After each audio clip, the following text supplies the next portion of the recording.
बिथांनि पावारखौ बिथांनि गोहोखौ सासे OSD बोख्लायनानै गावनियावनो गाव लाइजाम लिरदों।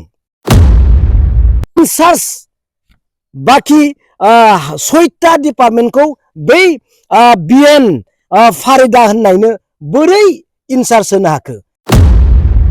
मानो थाखाय पावारलेस खालामदों? रेजिस्टार थासेयावबो मानो गुबुननो इनचार्ज होदों? नोंथांमोननि बे चेनेलनि गेजेरजों मानगोनां प्रमद बर' सारनि आरो बे बिटिआर खुंथायनि गोहोखौ मानगोनां प्रमद बर'आ माबायदि मिसइउज खालामदों आरो प्रमद बर' बिथां थासेयावनो जोंनि अफिसारफ्रा बिटिआरआव थानाय जायफोर दिनै एडमिनिस्ट्रेटिभ सिस्टेमनि पावाराव थानाय व्यक्तिफ्रा बोरै हालाय हाफाय जानो गोनां जादों, दा लेटेस्ट आपडेट आं नोंथांमोननि गेजेराव होनो नागिरदों। जोंहा दा मा नभेम्बर दा 28 नै थांनाय अक्ट'बर दानाव मोनसे नटिफिकेशन ओंखारदों। बे नटिफिकेशनाव ओरैबायदि लिरदों जे CIT नि रेजिस्टार बिथाङानो जाहैबाय चैतालि ब्रह्म। बिथाङानो दासिमबो रेजिस्टारावनो दङ, रेजिस्टार बिबानावनो दङ। नाथाय बिथांनि पावारखौ बिथांनि गोहोखौ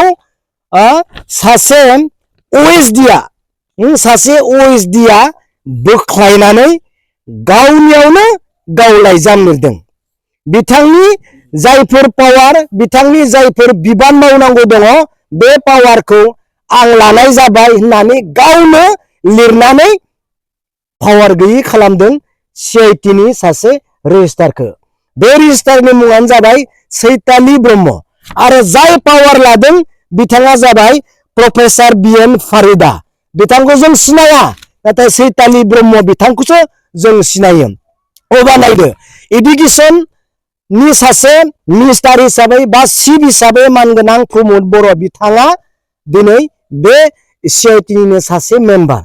बिथाङा बोरै बे डिसिजनखौ लानो हाखो जे चैतालि ब्रह्मआ सासे दासिमबो रेजिस्टार थानाय समावनो सासे इनचार्ज बाखि 6टा डिपार्टमेन्टखौ बै बिएन फारिदा होननायनो बोरै इनचार्ज होनो हाखो?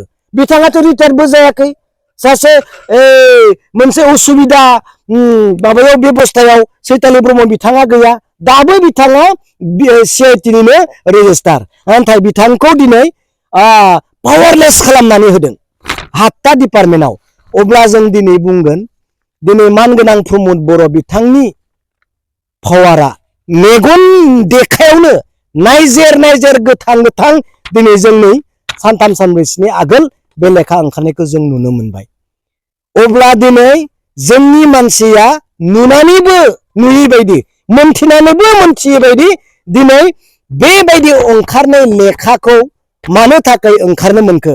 मानो थाखाय पावारलेस खालामदों? रेजिस्टार थासेयावबो मानो गुबुननो इनचार्ज होदों? बेखौ बुंनायाव आंखौसो गाज्रि मोनगोन। नाथाय मानो खालामदों? खालामग्राखौ दिनै गाज्रि मोननाय नङा, बिसोरखौसो मोजां मोनगोन जोंनि मानसिया। बिनिखायनो मानगोनां प्रमद बर' बिथांखौ जों बेखौनो खावलायबाय थायो जे नोंथाङा बिटिसिखौ पावारफुल खालाम, गावनि आखायाव लाखि, पावारफोरखौ नोङो मोजाङै इउटिलाइज खालाम होननानै जों बुंबाय थायो। नाथाय दिनै नैबे आनएक्सेप्टेड। बिथाङा रिटायार्ड जानायबा आलादा खोथामोन, माबा मोनसे गाज्रि अबस्थायाव थानायबा आलादा खोथामोन। दाबो बे रेजिस्टार थासेयावबो बिथांनि पावारखौ दाननानै बिएन फारिदानो होनायखौ जों नुनो मोनदों। बेखौ जों हामजायाखै, बियो केन्सेल जानांगौ आरो बिनि थाखाय जोङो मानो बेबायदि जानो मोनदों बिनि बेबस्थाखौ जों दिनै लानो गोनां जागोन। Thank you.